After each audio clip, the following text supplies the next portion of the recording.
The millionaire burst into the room, then froze. His black ex-girlfriend was asleep on the bed, and curled beside her were two little girls with his exact face. His hands trembled. His throat closed. Because the woman he abandoned 2 years ago had been carrying his twins the entire time. And the person who destroyed them? His own mother. Hi, my beautiful family. Welcome back to Mr. John Stories. May the Almighty bless every woman watching with unstoppable courage, with healing that mends every wound pride created, and with love so powerful it survives even betrayal. You are worthy. You are enough, and your truth will always outlast their lies. In Jesus' name, amen. But family, I need your support. YouTube is burying stories that need to be heard. If this story gripped your heart, smash that subscribe button. Drop a comment telling me where you're watching from. I love seeing our global family connect. And if you won't subscribe, I genuinely want to know why. Your honest feedback helps me grow. Now, let's dive into the story, family. The door exploded inward like a gunshot. Adrian Cole didn't knock. Millionaires hunting betrayal don't announce themselves. His chest burned from sprinting up 14 floors because elevators move too slowly when your empire is bleeding out and the thief's address is finally in your hand. Rain hammered the penthouse windows behind him. Thunder cracked the Charleston sky in half. But nothing, absolutely nothing, matched the sound of his heart stopping dead when he saw her. Leora. 2 years of forced forgetting evaporated in a single breath. The woman he'd destroyed. The woman his mother swore was a corporate spy. The journalist he'd loved so desperately he used to cancel board meetings just to watch her sleep. She was right there on that bed, and pressed against her like two pieces of a puzzle he didn't know existed were little girls with his face staring back at him. His daughters. The word detonated in his skull. His knees almost buckled. Because those children weren't possibilities or maybes. They were certainties screaming in caramel skin and spiral curls identical to his baby photos. The smaller one had his grandfather's nose. The older one tilted her head in her sleep exactly like he did when solving impossible problems. And their tiny chests rose and fell in perfect rhythm with the woman he'd thrown away because his mother told him to.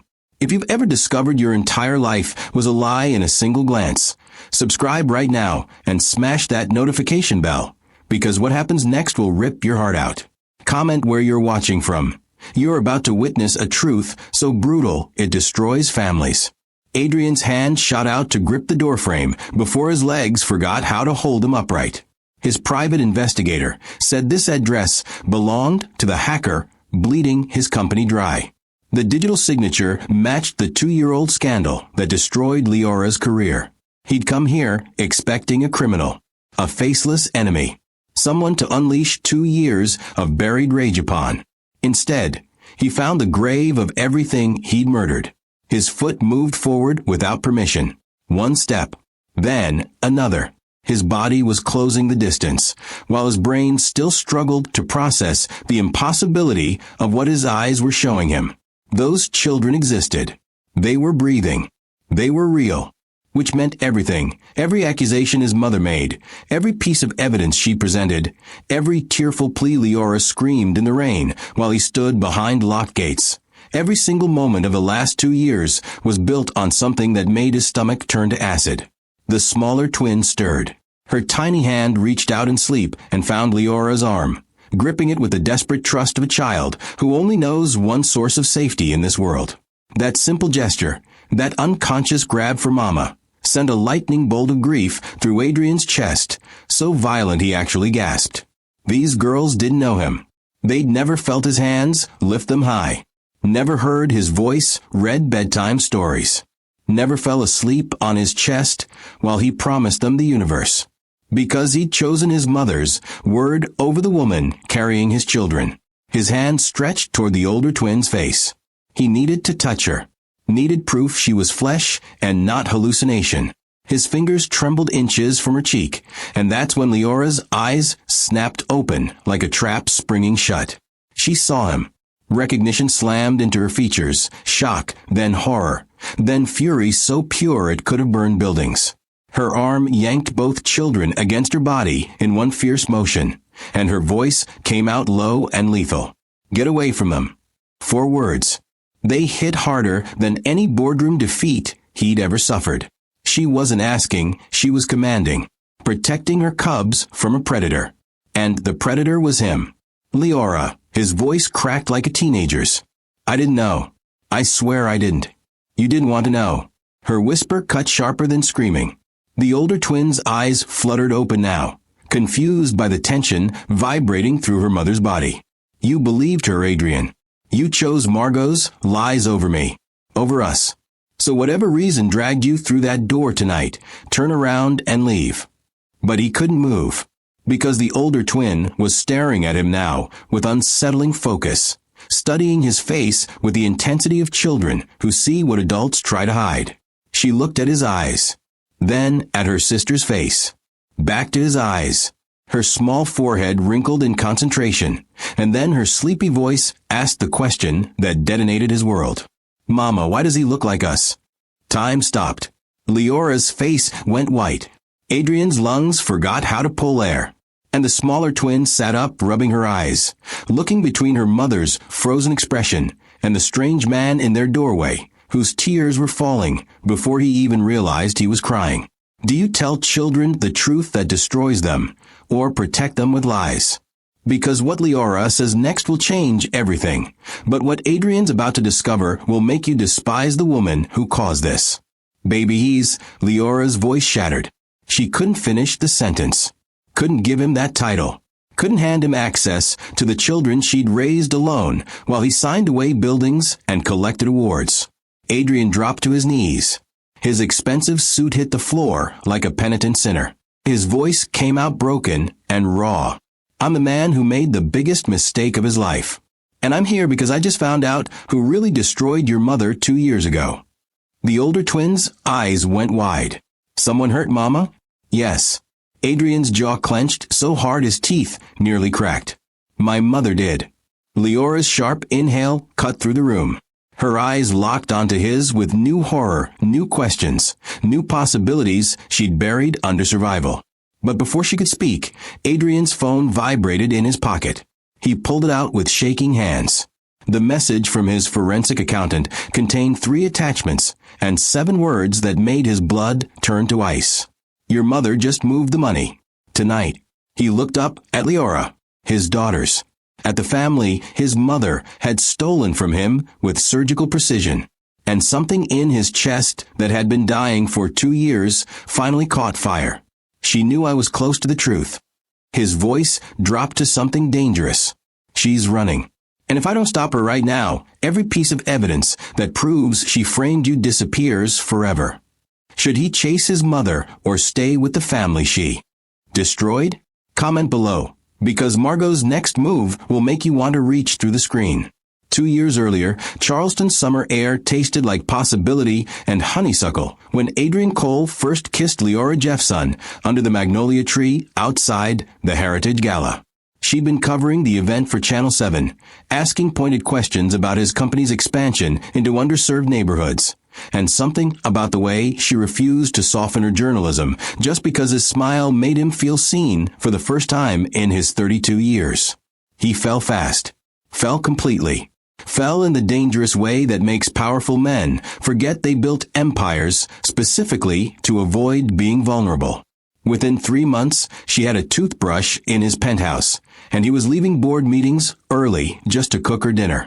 His colleagues whispered concerns about the optics. A millionaire dating a journalist who covered local business could raise ethics questions. But Adrian didn't care because Leora made him laugh in conference rooms and taught him that wealth without joy was just expensive loneliness. She'd curl up on his balcony reading manuscripts while he worked on acquisition proposals, and sometimes he'd look up from spreadsheets just to watch her exist, thinking he'd finally found the person who made success actually mean something. But Margot Cole never smiled during any of it. His mother attended exactly 1 dinner with them at the Charleston Club, spending 2 hours dissecting Leora with surgical precision disguised as polite conversation. She asked about Leora's family background with the kind of tone that made "Where did you grow up?" sound like "What trailer park spawned you?" She commented on Leora's dress being bold, in a way that meant inappropriate. And when Leora excused herself to the restroom, Margot leaned across the table with ice in her voice and venom in her smile. She's using you, Adrian. Girls like her see boys like you as lottery tickets. Adrian's fork clattered against fine china. Girls like her? Say what you actually mean, mother. Margot's eyes didn't blink. I mean ambitious. I mean calculating. I mean exactly the type who'll get pregnant to trap generational wealth. She dabbed her lips with a napkin that probably cost more than Leora's rent. But if you want to be another cautionary tale about men who let the wrong woman ruin them, don't let me interfere. That conversation planted seeds Adrian didn't even know were growing. Tiny doubts that sprouted in the space between heartbeats when Leora asked innocent questions about his company strategy. Paranoid whispers that maybe she was mining him for stories. Suspicions that felt insane in daylight, but festered at 3 a.m. when his mother's warnings replayed on loop in his exhausted brain. Then 6 months into their relationship, everything detonated. Adrian's chief financial officer discovered leaked internal documents on a competitor's server. Acquisition targets, financial projections, confidential strategy memos that should have been locked tighter than nuclear codes. The digital signature traced back to an IP address that made Adrian's stomach drop through the floor. Leora's laptop, her personal device that she sometimes brought to his penthouse when working on investigative pieces. The metadata was irrefutable. The timestamps matched nights she'd stayed over. And the smoking gun, an email chain between her work account and the rival company's head of corporate intelligence discussing compensation for services rendered. Margot presented the evidence herself, arriving at his office with a private investigator and a lawyer, her face arranged in concerned mother devastation that looked almost genuine. She laid printouts across his desk like a prosecutor building a murder case, and each page felt like a bullet through whatever naive faith he'd clung to about love conquering suspicion. I'm so sorry, sweetheart. Margot's hand touched his shoulder. I know you cared for her, but she was never who you thought she was. Adrian stared at Leora's email signature on documents that destroyed her. His hands shook, his vision blurred. And instead of calling her first, instead of demanding explanations before jumping to execution, he let his mother's poison win. He let fear override trust. He let the boy who'd been raised to see threats in every kindness overpower the man who'd learned to recognize real love.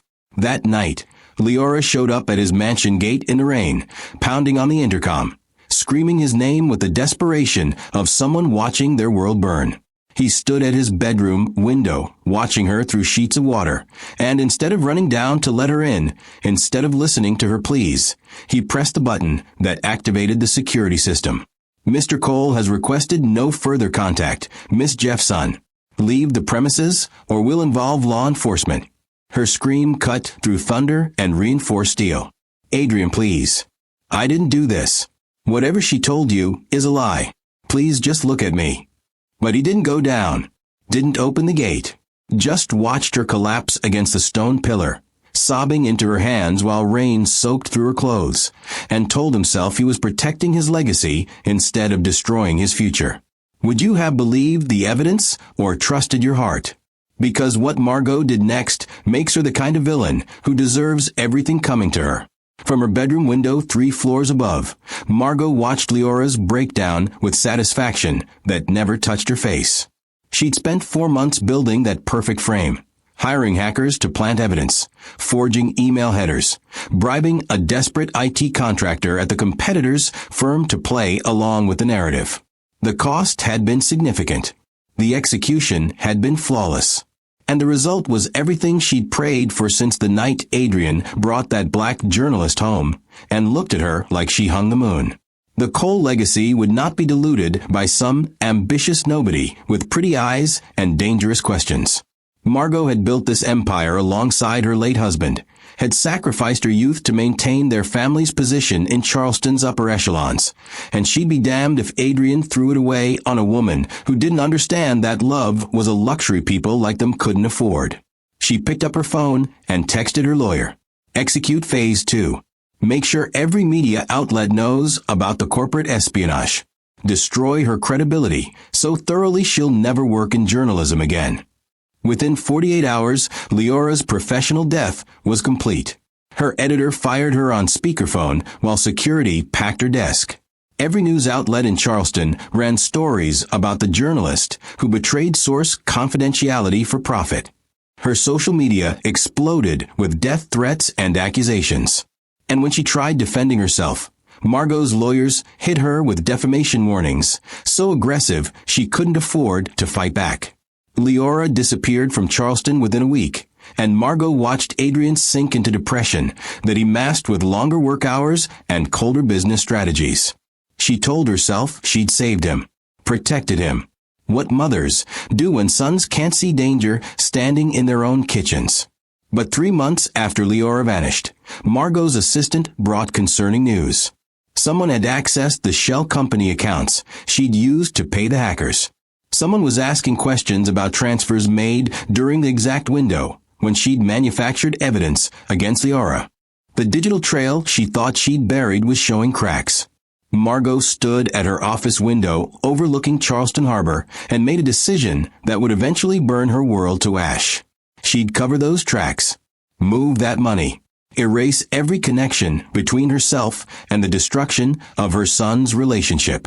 Because if Adrian ever discovered the truth, if he ever learned that his mother was the real thief, the real liar, the real monster in this story, he'd never forgive her. And she was right. He wouldn't. But the universe has a way of making buried sins claw back to the surface, and Margot Cole's reckoning was already growing in Leora's womb 2 states away, wearing Adrian's face and his grandfather's nose, counting down the days until truth came home.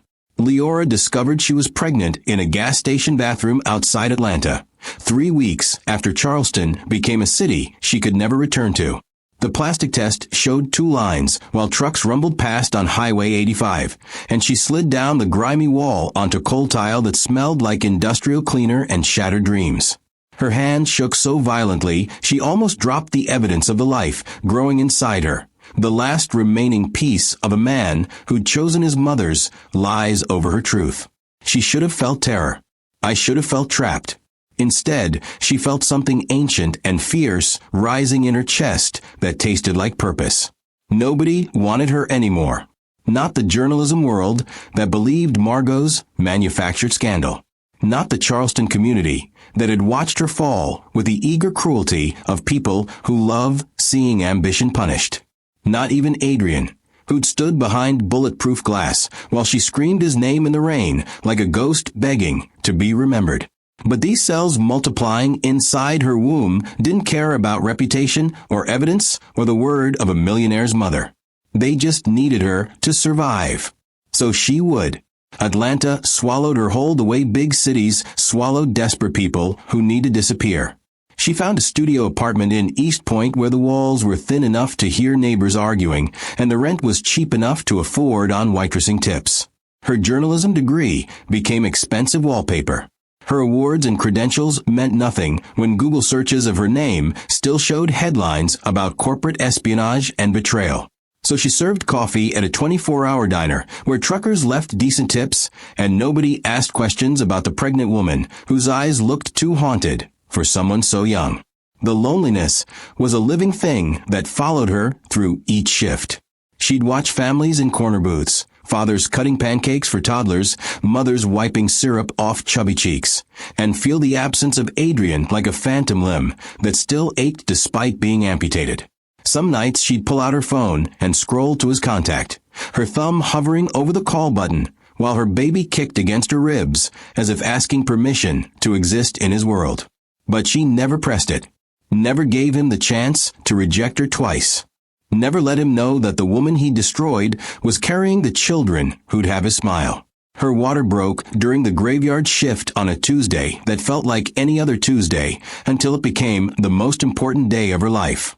Her manager drove her to Grady Memorial Hospital while she breathed through contractions that felt like her body was tearing itself in half, and 16 hours later, 2 perfect baby girls entered the world screaming with the fury of survivors who'd already overcome impossible odds before taking their first breath.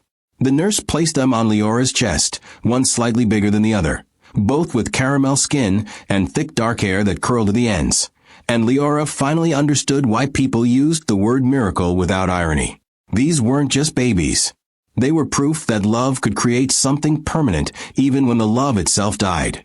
They were Adrian's eyes and his grandfather's nose and his stubborn chin, but they were also hers, her strength, her resilience, her refusal to let Margot Cole's evil erase her from existence. She named the older one Amelia, after her grandmother, who'd raised 6 children alone during segregation and never once complained about the weight. She named the smaller one Grace, because that's what it took to forgive Adrian in her heart, even though she'd never let him back into her life. The nurses cooed over them. The social worker asked gentle questions about the father. And Leora lied with a smile that didn't reach her eyes, saying he'd died before knowing about the pregnancy, because the truth, that he was alive and 13 miles away from the hospital where his daughters were born, was too complicated to explain and too painful to speak out loud. Could you raise your children knowing their father chose money over you? Drop your answer below, because Margot's still sleeping peacefully while Leora's world becomes this. The first year blurred into an endless cycle of bottles and diapers and exhaustion, so profound Leora sometimes forgot what day it was. She worked nights at the diner after finding a neighbor willing to watch the twins for cash under the table. She slept in 3-hour increments between feedings. She wore the same 4 outfits on rotation because baby formula cost more than her own food budget. And through all of it, through every moment when she wanted to collapse, every bill she couldn't pay, every milestone Adrian would never witness, she sang to her daughters with a voice that trembled but never broke. Amelia walked first at 10 months, stumbling across their cramped living room with determination that made Leora's chest ache because it was pure Adrian. Grace followed 2 weeks later, more cautious but equally stubborn, and both of them started calling her Mama, in voices that made every sacrifice feel worth the cost. She took them to free story times at the library. She found playgrounds in safe neighborhoods where other single mothers gathered to share the burden of raising children alone. And she built a life that wasn't the one she'd planned, but was the one they needed. By the time the twins turned 2, Leora had almost convinced herself she'd moved on. She rarely thought about Charleston anymore. Rarely wondered if Adrian ever regretted believing his mother. Rarely imagined what he'd look like holding his daughters or teaching them to read or kissing their scraped knees when they fell. She'd buried that version of her life so deep it only surfaced in dreams she couldn't control. Dreams where he came back, where he apologized, where Margot's lies unraveled and justice actually existed. But Adrian hadn't moved on at all. While Leora was building a family from ruins, he was drowning in success that tasted like ash. Every business deal he closed felt hollow. Every building that bore his name felt like a tombstone marking the death of the man he could have been. He'd stopped dating entirely because every woman who smiled at him wore Leora's ghost in her eyes. His mother praised his dedication to the company, never knowing that his workaholism was just elaborate avoidance of the silence in his penthouse that screamed Leora's name. He'd tried convincing himself he'd made the right choice. The evidence had been real. The documents had her signature. His mother wouldn't lie about something that catastrophic. But late at night, when insomnia turned his bedroom into a prison, doubt crept through the cracks of his certainty like smoke under a door. He'd remember the way Leora's voice broke when she begged him to listen.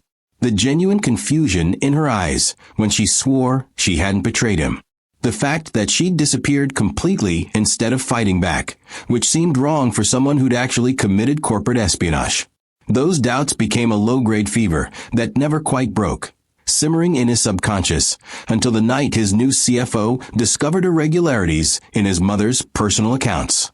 Transfers that didn't make sense, shell companies with suspicious timing, and a digital signature that matched the hack from 2 years ago. Not Leora's signature, but one that had been carefully masked to look like hers until someone knew exactly where to search. Adrian stared at the forensic report until the words blurred into accusation. His mother. The woman who'd held him through nightmares as a child. The woman who'd sacrificed everything to build the Cole empire after his father died. The woman who'd looked him in the eyes and sworn Leora was destroying him. That woman had manufactured every piece of evidence, had paid hackers, had forged documents, had obliterated an innocent person's life to protect a legacy that suddenly felt built on graves.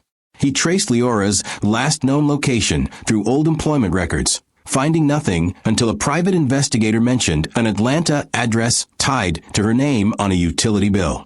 The same address where his company's current hacker had been operating from. The same penthouse where everything he thought he knew was about to detonate. And now, 2 years after destroying the only woman who'd ever truly loved him, Adrian stood in that doorway watching his daughter sleep, finally understanding that some sins don't wait for death to demand payment. Adrian's hands wouldn't stop shaking as he stood in Leora's doorway, watching his phone screen illuminate with a truth that shattered everything. His forensic accountant had sent 18 pages of evidence that read like a confession written in blood and Bitcoin. Every transaction traced back to Margot. Every shell company led to accounts she controlled. Every piece of the puzzle that destroyed Leora's life 2 years ago bore his mother's fingerprints, so clearly it was almost arrogant, as if she never believed anyone would look closely enough to see the strings she'd pulled. But the current hack cutting through his company like a scalpel carried the same digital DNA, same routing patterns, same encryption methods, same ghost signature that had framed Leora for corporate espionage, which meant Margot hadn't just destroyed his relationship. She'd been bleeding his empire dry for months, maybe years, using the same playbook she perfected when murdering his chance at a family.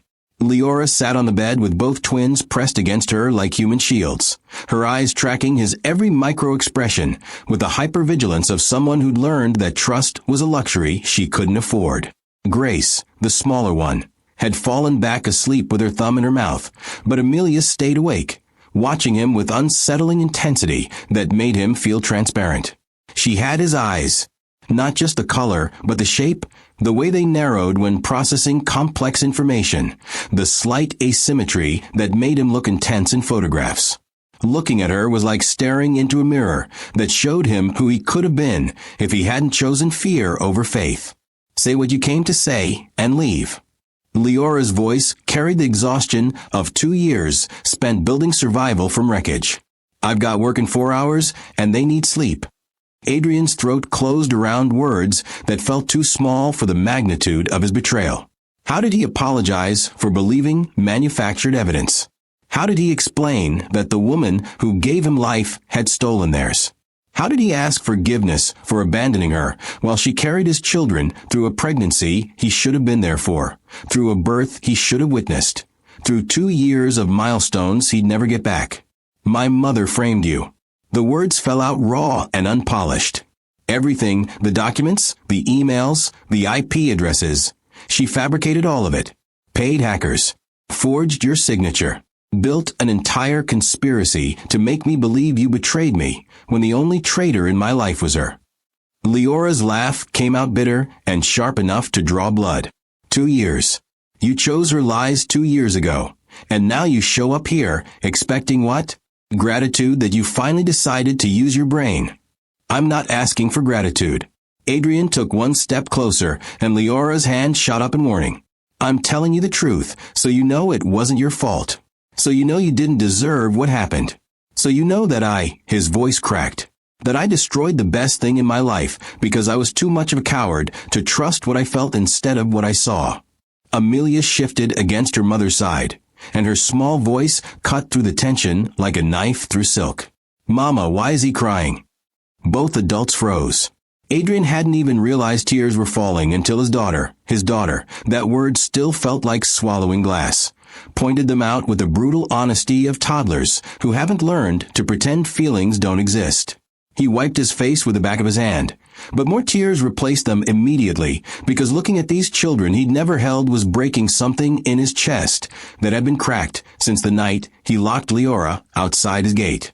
Would you forgive the man who abandoned you or protect your children from his poison? Comment now, because what Margot does next proves evil doesn't apologize. It doubles down. He's nobody, baby. Leora's voice softened for her daughter, but kept its edge for him. Just someone who used to know Mama a long time ago. But he has our eyes. Amelia's observation landed like a grenade. Grace stirred at her sister's voice, blinking awake with confusion that quickly morphed into curiosity when she saw the strange man in their temporary home. And our nose. The teacher says families have the same faces. Leora's expression crumbled for half a second before she reconstructed it into something resembling composure. Adrian watched her internal war play out in real time.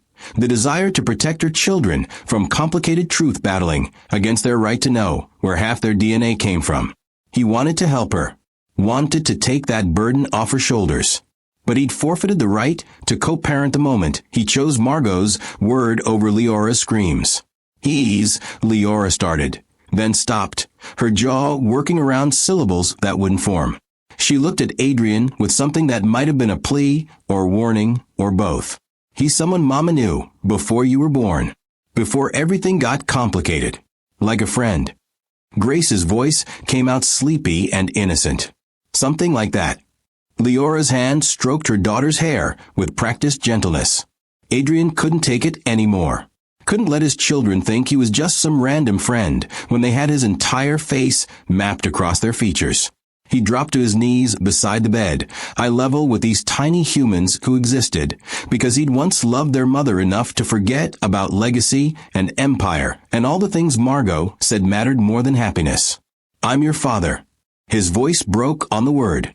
And I didn't know you existed until tonight because someone lied to me. Someone made me believe your mama did something wrong when she never did anything except love me. And I'm so sorry I wasn't there when you were born. I'm sorry I didn't see your first steps or hear your first words or... That's enough. Leora's command cut through his confession. You don't get to dump your guilt on them. They're 2 years old, Adrian. They don't need your trauma. They need stability. She was right. She was completely right. But he couldn't stop the words hemorrhaging out. I know I have no right to anything. But I need you to understand, I never would have walked away if I'd known the truth. I would have fought for you. For us. For them. His phone buzzed again. Another message from his accountant. This one made his blood freeze solid. Your mother just liquidated 3 shell companies. Combined value, $47 million. Wire transfers initiated to offshore accounts. She's running. Adrian's head snapped up. Leora saw the shift in his expression, saw the businessman replace the broken father, saw calculation override emotion. She recognized that look. She'd seen it before in boardrooms when he was solving impossible problems. And she knew without him saying a word that whatever information just arrived changed everything. What? Her question came out sharp. She knows I found the evidence. Adrian stood, his body moving into crisis mode even as his heart stayed shattered on her floor. She's moving money right now. If I don't stop her in the next few hours, every piece of proof that clears your name disappears forever. Every document that proves she framed you gets buried so deep we'll never find it. And she wins. Leora's eyes went hard. Then go. I can't leave you. You already did that 2 years ago. Her words hit like bullets. What's a few more hours? Go stop her. Get the evidence. Clear my name. Then maybe we talk about what comes next. Adrian looked at his daughters one more time, memorizing their faces like a man going to war who might not return. Amelia watched him with suspicious intelligence. Grace yawned and snuggled deeper into her mother's arms. And Leora sat between them like a fortress made of flesh and fury, protecting them from him the way she'd protected them from everything else the world threw at them. He turned toward the door, then stopped. I'm coming back. Whatever it takes, however long it takes, I'm fixing this. We'll see. Leora's voice followed him into the hallway. Margot thought she could control everything too. Look how that's working out for her.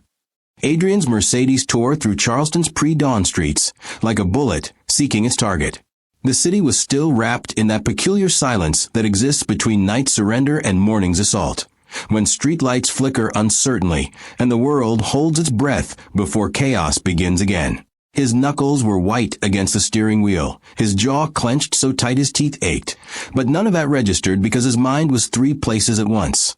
calculating how to corner Margot before she vanished into the offshore labyrinth she'd spent months constructing, replaying the look on Amelia's face when she said he has our eyes, and trying to reconcile the mother who read him bedtime stories with the woman who'd engineered the destruction of his entire family. The Cole estate rose from Charleston's historic district like a monument to old money and older secrets. White columns, manicured gardens, iron gates that whispered exclusivity. Adrian had grown up behind these walls, believing they represented achievement and legacy. Now they looked like a prison where truth went to die. He didn't knock, didn't announce himself, just used his key, the one Margot insisted he keep despite his protests, and walked into the mansion that suddenly felt like a mausoleum. The foyer chandelier cast fractured light across marble floors, so polished they reflected his rage back at him. Somewhere upstairs, he heard movement. His mother was awake. Of course she was. Predators always sensed when the hunt turned against them.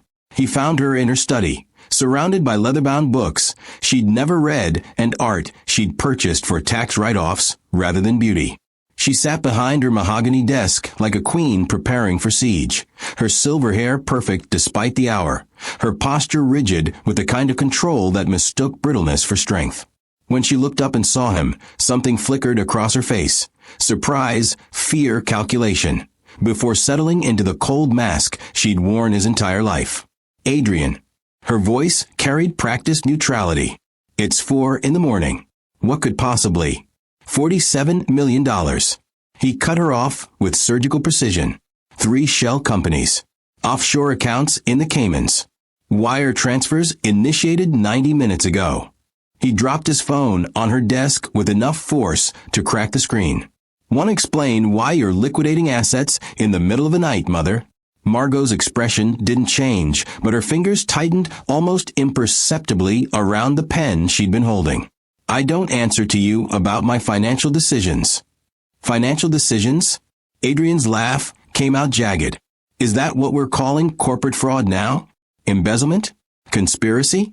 Because I've got 18 pages of forensic evidence that says you've been bleeding my company dry for 2 years using the same hacking signature you used to frame Leora. The name landed between them like a grenade. Margot's composure cracked just enough for Adrian to see the calculation happening behind her eyes, assessing damage, planning deflection, searching for the narrative that would let her maintain control. It was a look he'd seen 1,000 times growing up whenever he questioned her decisions. The look that said she knew better. That said, trust me. That said, a good son doesn't doubt his mother. But he wasn't a good son anymore. Good sons didn't watch their mothers destroy innocent women and steal their children. You're tired. Margot stood, moving around the desk with the careful grace of someone defusing a bomb. You're not thinking clearly. Whatever information you think you have. I have your digital signature on forged documents. Adrian's voice dropped to something deadly quiet. I have transaction records linking you to the offshore accounts. I have testimony from the hackers you hired. And yes, Mother, they kept receipts because apparently you're not the only one who understands leverage. I have everything I need to send you to prison for the next 20 years. Would you fight your own mother in court or let her crimes bury your future? Drop a comment, because what Adrian says next changes everything. Margot's mask finally shattered. Her face contorted into something he'd never seen before. Raw fear mixed with fury. Desperation bleeding through aristocratic composure. You don't understand what I was protecting you from. Protecting me? The words exploded out of him. You destroyed the woman I loved. You framed her for crimes she didn't commit. You made me believe she betrayed me when the only traitor in my life was you. He stepped closer, his voice shaking with years of suppressed rage. And it gets better, Mother, because while you were busy playing puppet master with my life, Leora was pregnant. With twins. My daughters. Your granddaughters. Children you stole from me because you couldn't stand the idea of me loving someone you didn't choose. For the first time in his life, Adrian watched his mother flinch. Actually flinch.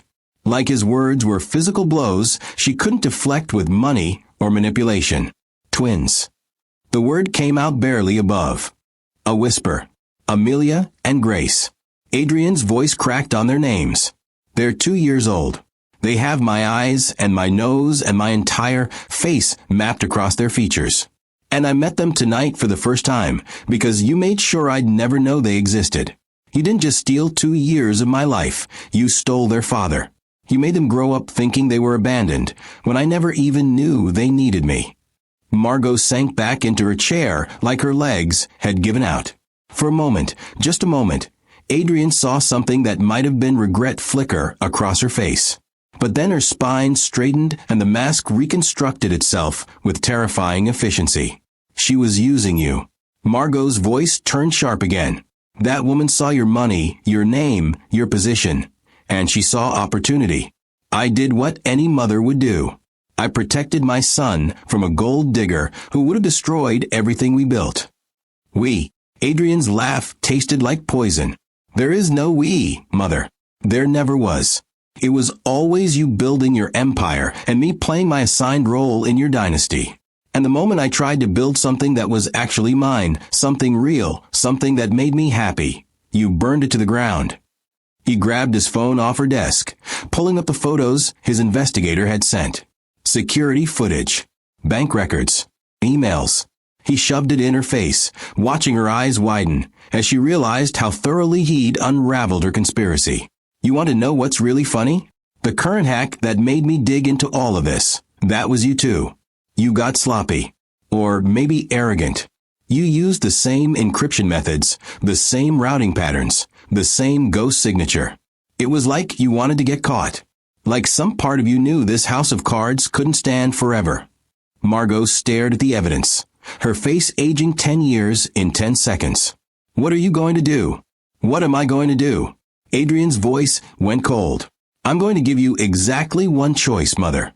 You turn yourself in, confess to everything, provide documentation that clears Leora's name completely, or I go to the FBI with every piece of evidence I have. Either way, your reign ends tonight. The only question is whether you control the narrative or get dragged through it. Adrian, please. She reached for his hand, and he jerked back like she tried to brand him. Don't. His voice cracked. Don't please me. Don't touch me. Don't pretend you're suddenly vulnerable when you've spent 2 years watching me suffer and knowing exactly why. Did it feel good? Watching me hollow out from the inside? Seeing me throw myself into work because I couldn't sleep without dreaming about her? You had front row seats to my destruction, and you never said a word. Margot's composure finally shattered completely. Tears, actual tears, formed in her eyes. I thought I was protecting you. I thought she would ruin you. Your father married for love, and look what happened. Don't you dare. Adrian's voice turned to ice. Don't bring Dad into this. He died loving Mom. He died knowing what it meant to build a life with someone who chose him every single day. You're the one who never recovered. You're the one who turned grief into control and fear into manipulation. And I'm done paying for your trauma. He turned toward the door, done with this conversation, done with her excuses, done with the woman who gave birth to him, but never actually let him live. Wait. Margot's voice stopped him. The twins. What are their names again? Adrian looked back at her, this stranger wearing his mother's face, and felt something inside him finally break free from the chains she'd wrapped around his heart his entire life. Why? So you can destroy them too? So you can make sure they never know what it's like to be loved without conditions. He shook his head. You don't get to know them. You don't get to corrupt their lives the way you corrupted mine. As far as Amelia and Grace are concerned, they never had a grandmother. And that's not my decision. That's the consequence of yours. He was halfway to his car when his phone exploded with notifications. News alerts. Social media mentions. His company's stock price is free-falling. Someone, probably Margot's assistant finally growing a conscience, had leaked everything to the press. The forged documents, the shell companies, the offshore accounts, all of it. His phone rang. Leora's number. He answered before the first ring finished. I'm so sorry. I tried to contain it. Adrian. Her voice cut through his spiral. Turn on the news. He did. And watched his world implode in real time. Every major network was running the story. Cole empire crumbles as matriarch's fraud exposed. Video footage of Margot being escorted from the estate in handcuffs. When did that happen? Had she called the police herself? Photos of Leora from 2 years ago. Her face frozen in that last moment before his gates closed between them. And somehow, impossibly, pictures of the twins. How did they get photos of Amelia and Grace? His voice came out strangled. I don't know. Leora sounded scared for the first time since he'd shown up at her apartment. Adrian, there are reporters outside my building. They're trying to get pictures of the girls. They're calling them the secret Cole heirs and asking if I'm seeking child support and I'm coming. He was already in his car, engine roaring to life. Don't open the door for anyone. Don't say anything. I'm 15 minutes away. No. Her voice turned hard. You stay away. This is exactly what I was afraid of. Your world, your drama, your mother's poison. And now it's drowning us. Leora, please. I said no, Adrian. We survived 2 years without you. We'll survive this too. Alone. The line went dead. Adrian stared at his phone, watching news notifications pile up like evidence at a crime scene. His mother is in custody. His company is in chaos. The woman he loved shutting him out. His daughters learned their father existed through tabloid headlines rather than gentle introduction. Everything he tried to fix had just shattered into smaller, sharper pieces. His phone buzzed one more time. A text from an unknown number. Your mother wants to make a deal. Meet her lawyer at the courthouse. 6 a.m. Come alone. Adrian looked at the time. 5:17 a.m. 43 minutes to decide whether he wanted revenge or redemption. 43 minutes to choose between destroying Margot completely or giving her one last chance to make things right. He thought about Amelia, asking why he was crying. About Grace's sleepy confusion. About Leora's hand stroking their hair with love so fierce it could rebuild worlds from wreckage. Then he thought about his mother's face when he said her granddaughters would never know she existed. Some choices weren't about what you wanted. They were about what kind of man you'd be able to look at in the mirror for the rest of your life. Adrian turned his car toward the courthouse, dawn breaking over Charleston like a wound finally allowed. If someone destroyed your happiness but was still your blood, would you show mercy or let justice burn them completely? Drop yes if Adrian should give Margot one chance to fix this, or a no if she deserves everything coming to her. Your answer might reveal what happens next. To bleed clean. The courthouse steps were empty except for a single figure in an expensive suit that probably cost more than Leora's monthly rent. And Adrian recognized Margot's lawyer before the man even turned around because his mother only hired predators who smiled while they tore throats out. Gerald Hutchinson had defended senators, CEOs, and at least 2 people everyone knew were guilty, but walked free anyway. And watching him check his watch with calculated impatience made Adrian's stomach turn because this wasn't about justice. This was about damage control dressed up as negotiation. Gerald's handshake was firm and empty, the kind of touch that established dominance without warmth. And his first words confirmed everything Adrian feared about what his mother was planning in whatever cell they'd put her in overnight. Your mother wants to make this simple, Gerald said, pulling out a folder thick enough to be a weapon.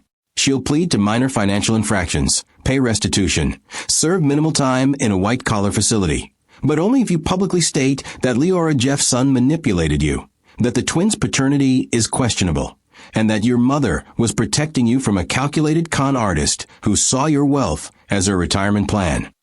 Adrian's vision went red at the edges because his mother wasn't just refusing accountability. She was trying to burn Leora one more time on her way down, try and make sure that even if Margot lost everything, Leora would lose more. You're insane if you think I'd. She has documentation. Gerald interrupted with the confidence of someone holding cards he believed were unbeatable. Text messages between you and Leora discussing money. Emails about your company's valuation. Bank statements showing cash transfers. And she's prepared to release DNA results from an independent lab showing the twins share no genetic markers with the Cole bloodline. The lie was so audacious Adrian almost laughed, except there was nothing funny about watching his mother weaponize science itself to murder truth. Those children have my face. Anyone with eyes can see. Can they? Gerald's smile was surgical. Or do they see what they want to see? Two black children who might resemble you, or might resemble 1,000 other men. Your mother's offering you a way out of this embarrassment, Adrian. Take it before she's forced to defend herself more aggressively. Adrian thought about Amelia's eyes studying him with that unnerving intelligence, about Grace's sleepy confusion, about Leora's hand moving instinctively to shield them from him, like he was a threat when his mother was the one who destroyed everything. And something inside him hardened into the kind of resolve that couldn't be negotiated or manipulated or scared into submission. Tell my mother I'll see her in court. Tell her I'm testifying against her.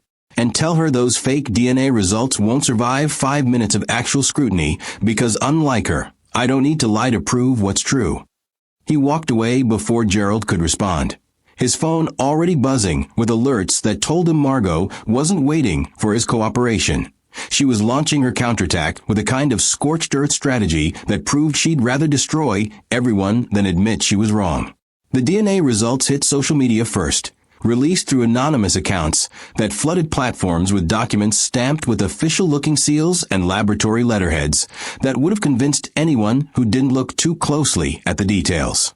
The headlines spread like wildfire. Millionaires EX exposed. Twins not his. Leora Jeffson's 2-year lie unravels. Gold diggers scheme revealed. Adrian watched his phone screen fill with hatred directed at Leora. Comments calling her every degrading name imaginable. People who'd never met her suddenly convinced she was a master manipulator who'd orchestrated an elaborate con. And for 10 terrible seconds, he felt the same sick certainty he'd felt 2 years ago when Margot first showed him forged evidence. That sinking sensation of watching something you believed in crumble under the weight of documentation that looked legitimate enough to. Murdered out. But then he remembered Amelia's face, remembered the way she'd looked at him with recognition that couldn't be manufactured. Remembered Leora's exhausted defiance when she said they'd survived 2 years without him and would survive this too. And he realized his mother had made a fatal miscalculation because this time the public had already seen the twins' photos, and once people saw those faces, they couldn't unsee what was written there in genetic code, too obvious to deny. The backlash came faster than Margot could have predicted, building like a wave that had been waiting for permission to crash. Geneticists on Twitter tore apart the fake DNA results within hours, pointing out inconsistencies in testing methods and questioning why the lab listed on the documents had closed 3 years ago. Photographers compared side-by-side images of Adrian at 2 years old next to recent photos of the twins that had leaked somehow. And the resemblance was so striking that even people who'd initially believed Margot's lies started questioning whether they'd been manipulated by a desperate woman trying to save herself. Could a grandmother really destroy her own bloodline just to avoid admitting she was wrong? People asked in comments that spread across platforms, and the answer was becoming undeniable because Margot's desperation was showing like bones through torn skin. The hashtag started small but grew into movements. Hashtag Justice for Leora trended first, then hashtag Amelia and Grace, then hashtag Mother of Truth, each one gathering momentum as people shared their own stories of family betrayal and narcissistic parents who'd rather burn bridges than build them back. Women came forward with similar experiences of being called gold diggers by wealthy families who couldn't accept that their sons might actually love someone outside their approved circle. Black mothers shared their own struggles with being presumed guilty, with having their children's paternity questioned, with fighting systems designed to make them fail. And slowly, terribly, Margot's reputation, the one she'd spent decades building with charity galas and society pages and careful cultivation of her image as Charleston aristocracy, began burning under the same spotlight she'd once controlled with ruthless efficiency. Adrian was in his car when the final blow landed, delivered by someone he never expected.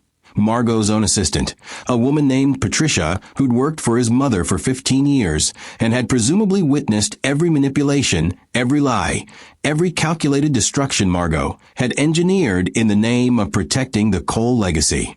The audio file hit the internet without warning. A recorded phone call from 2 years ago that Patricia must have saved like insurance against the day her employer's evil became too heavy to carry. And Adrian's hands shook so badly he had to pull over to listen, because hearing his mother's voice admitting everything was somehow worse than discovering it through forensic evidence. I had to protect the Cole legacy. Margot's voice came through his phone speakers with chilling clarity. Adrian was going to marry that woman. Can you imagine? Mixing our bloodline with hers? I built this empire from nothing after my husband died, and I'm not letting some opportunistic nobody destroy it because my son can't control himself.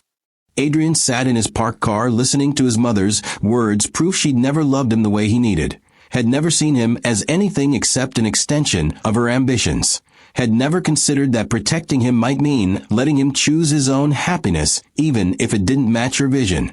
And when the recording ended with Margot laughing, actually laughing, about how easily she'd manipulated the evidence, Adrian's eyes went dark with a kind of rage that didn't explode, but instead calcified into something permanent and unforgiving. He whispered to his empty car, to the universe, to whatever God listened to betrayed sons. Legacy? You destroyed our bloodline. If your own mother admitted she ruined your life to protect her image, could you ever call her mom again? Comment now. The courtroom filled like a cathedral before execution.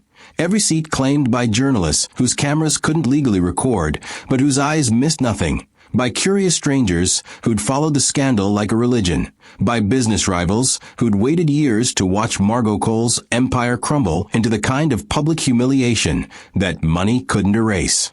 Adrian sat in the front row feeling exposed in ways that had nothing to do with the eyes tracking his every micro-expression. His lawyer beside him whispering strategy. He couldn't hear over the sound of his own heartbeat counting down to the moment when he'd have to choose between the woman who gave him life and the truth that might actually let him live. Margot entered through the side door, flanked by guards who touched her elbows with professional detachment. And seeing his mother in county-issued clothing instead of designer suits was like watching a queen dethroned in real time. Her silver hair still perfect, but her face carrying the kind of exhaustion that came from fighting battles she'd already lost. She didn't look at him, which somehow hurt worse than if she'd stared him down with the cold authority she'd wielded his entire life. And Adrian realized with sick clarity that even now, even facing corporate fraud charges, defamation, conspiracy, his mother still believed she'd done nothing wrong except get caught. The prosecution laid out their case with surgical efficiency. Forged documents, shell companies, embezzled funds totaling $63 million over 4 years, testimony from hackers who'd kept receipts, Patricia's recorded confession that played through speakers while Margot sat motionless as marble, her jaw tight enough to crack teeth. Adrian watched the jury's faces shift from curiosity to disgust as they realized this wasn't just about money. This was about a woman who'd weaponized her own power to destroy an innocent person because she couldn't control her son's heart, and he wondered if any of them had mothers like his, mothers who confused love with ownership and protection with prison. The courtroom doors opened and every head turned toward the sound of small feet on marble, and Adrian's breath stopped completely because there she was, Leora walking down the center aisle with her head high and her hand holding both twins who looked impossibly small and impossibly brave in matching yellow dresses that caught light like captured sunshine. Amelia walked with determined steps that said she'd inherited her mother's steel spine, while Grace clung closer with wide eyes that took in the crowd without understanding why so many strangers were staring. And Adrian felt something crack wide open in his chest, because this was the family he'd lost, the life he'd abandoned. The future Margot had murdered before it could breathe. Leora's eyes found his across the courtroom and held for 3 seconds that contained 2 years of pain, and he saw in her expression that she hadn't come here for him. She'd come to show her daughters that truth mattered more than fear, that standing up to monsters was worth the risk, even when the monster wore your father's mother's face. Would you bring your children to face the woman who tried to erase their existence, or shield them from the ugliness of truth?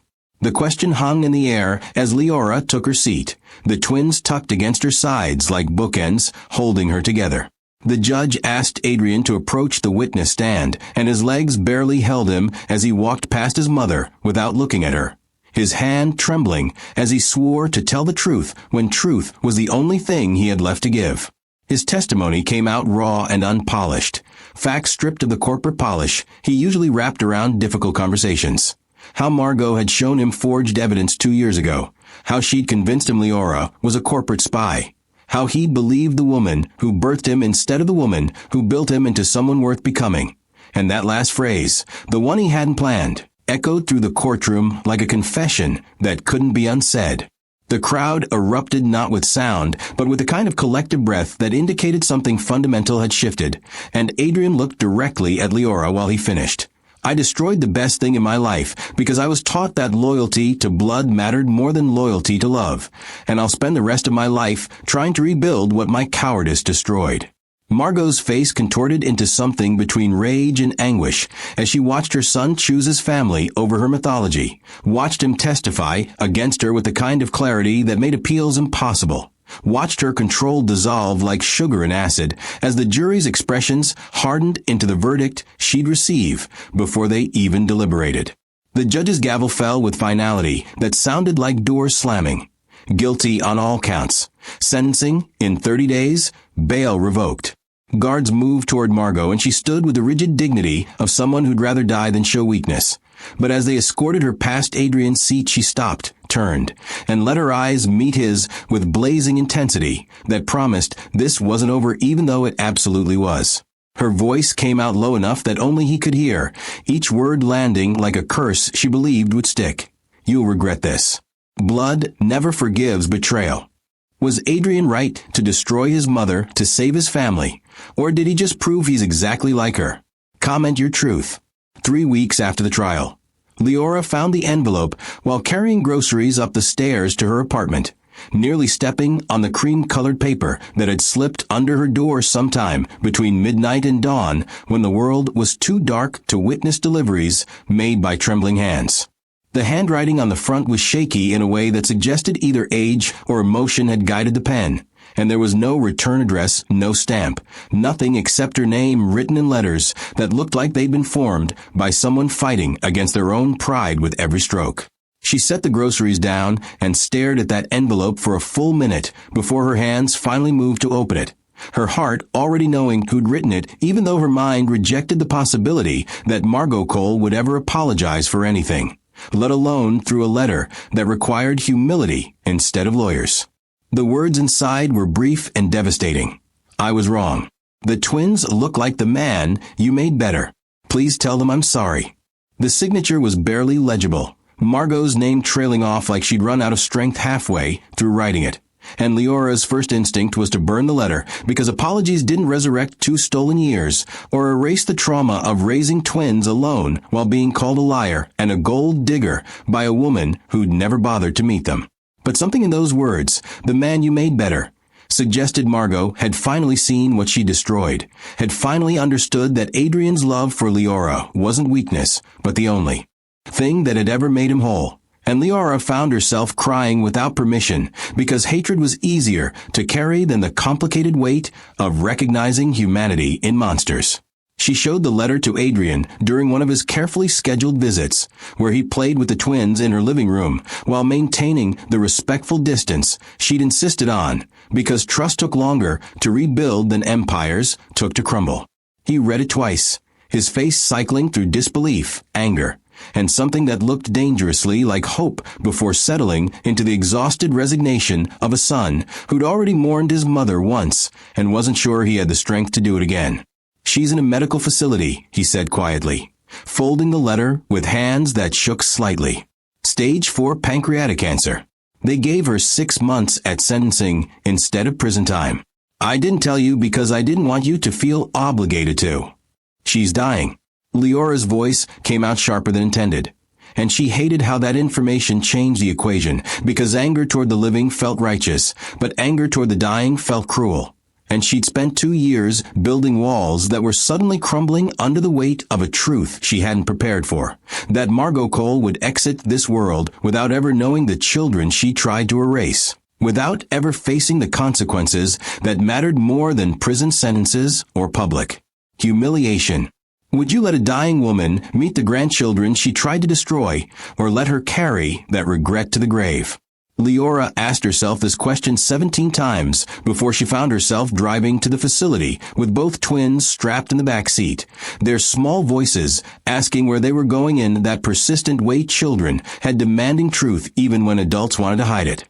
She told them they were meeting their grandmother, watched their confusion in the rearview mirror because they'd never had a grandmother before, had grown up with just Mama and occasional visits from Adrian, who they were still learning to call Daddy, without hesitation. The facility smelled like antiseptic trying to mask death, and Leora's hands tightened around her daughter's smaller ones as a nurse led them down hallways that felt too bright for the darkness they contained, past rooms where other families said goodbyes that came too late or too soon, but never at the right time.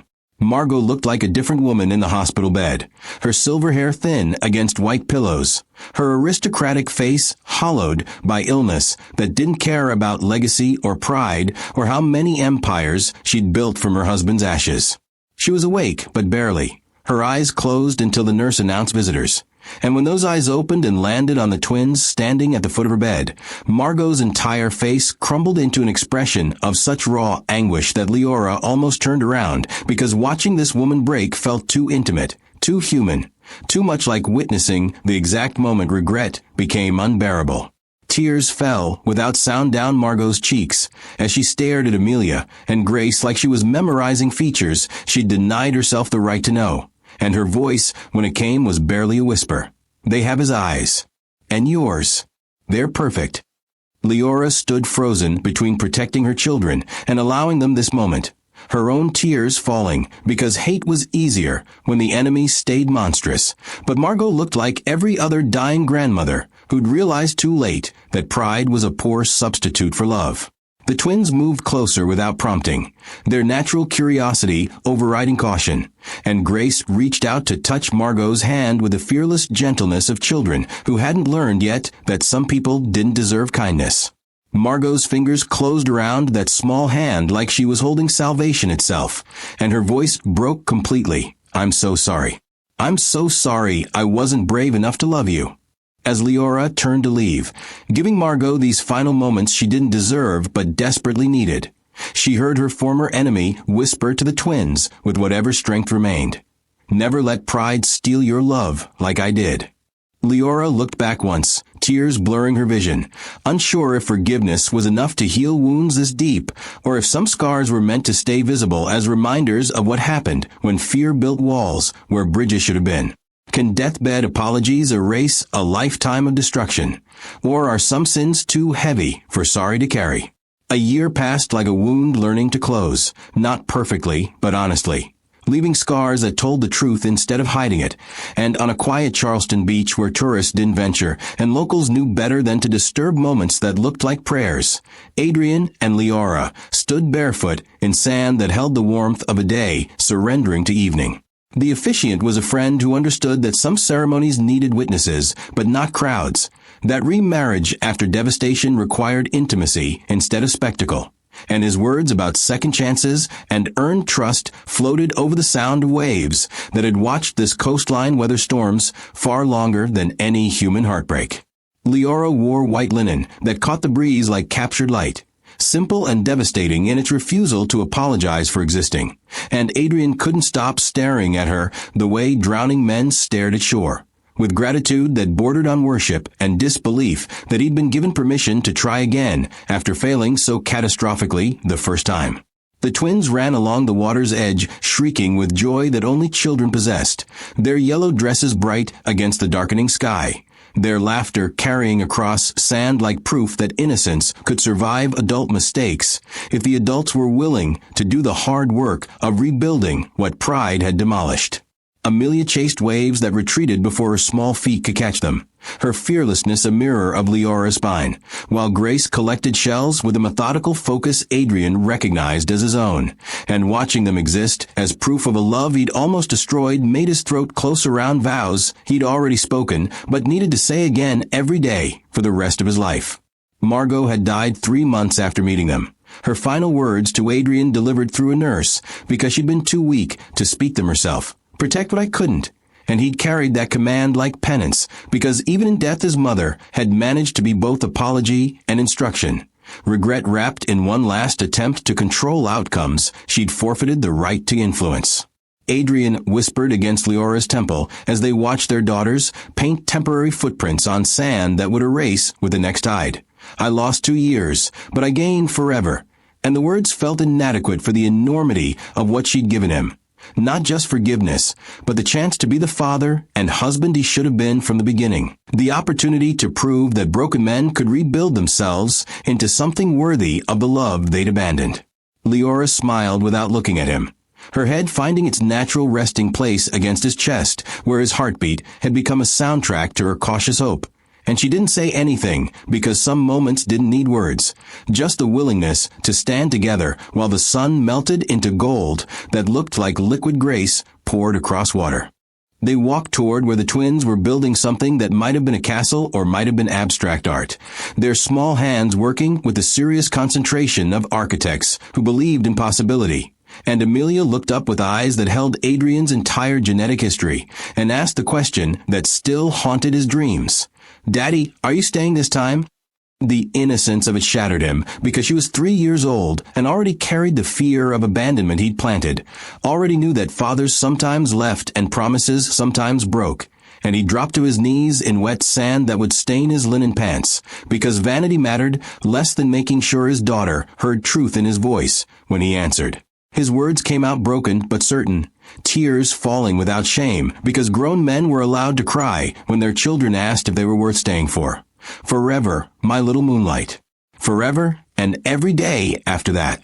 Grace abandoned her shells to wrap arms around his neck, and Amelia joined until he was kneeling in the surf, holding both twins, while Leora stood behind them with her hand on his shoulder. And if someone had taken a photograph in that moment, it would have looked like redemption, messy and imperfect, and more beautiful than any staged portrait could capture.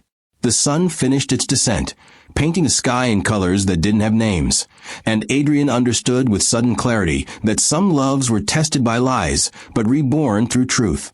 That the hardest journeys often led to destinations worth every mile of pain. That his mother's biggest mistake wasn't her cruelty, but her inability to understand that legacy lived in moments like these rather than bank accounts and society pages. As darkness gathered around their small family and the twins' energy finally dimmed into sleepy contentment, Leora whispered against Adrian's ear, "We're going to be okay." And he believed her because she'd survived everything his mother threw at her and still found the courage to let him try again, because their daughters existed as proof that love could outlast manipulation if you fought hard enough to protect it. Because standing on this beach with sand in his shoes and salt in his hair felt more like victory than any business deal he'd ever closed. If you believe truth always wins, type yes in the comments. And tell us, should Margot have suffered more, or did she pay enough? Your answer reveals everything about forgiveness. Thanks for watching. Please do not forget to subscribe to my channel.